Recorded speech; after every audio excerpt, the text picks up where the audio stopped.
Mali, Sinte Purbangi Bangi, Usan Hantangi Bangi, Ulati. Aki Anai Rom Sinti, Awun Malak Deitani,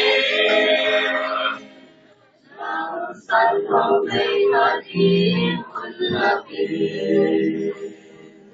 Ulati, Ulati, Ulati, Seisuin namang sablay, Ulati, Ulati, Mona sungsa ng langit, tungkol sa mukite, lagi ko nalagkite, Ulati.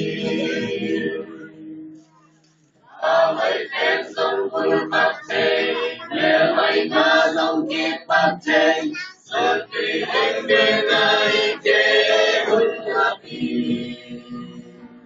Asyang tuwang sa lain, mori o mamonte, siya'y nasa koswang lain, Ulati. Ulati, Ulati, Ulati, Ulati, seisuin namang sablay, Ulati, Ulati, Mona sungsa ng langit, tungkol sa mukite, lagi ko lalakente, Ulati. Unte-men-men-in-me-hi, sinatuken-narai, Jesu awaz-wantani, Ulati.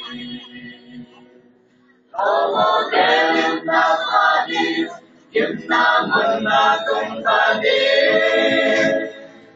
El-uksum-na-tung-padi, Ulati. Ulati, Ulati,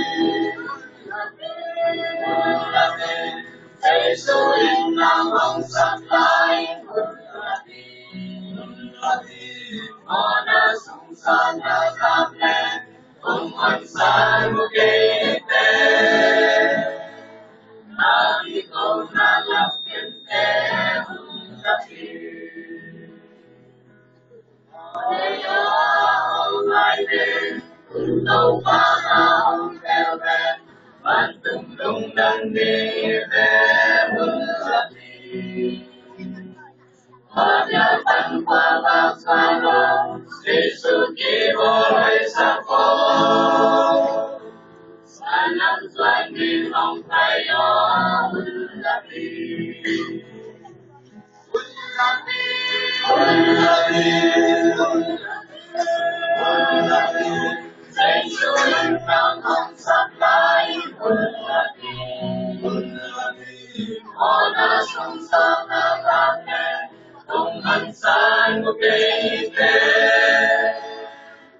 lagi ko nalakente, Ulati.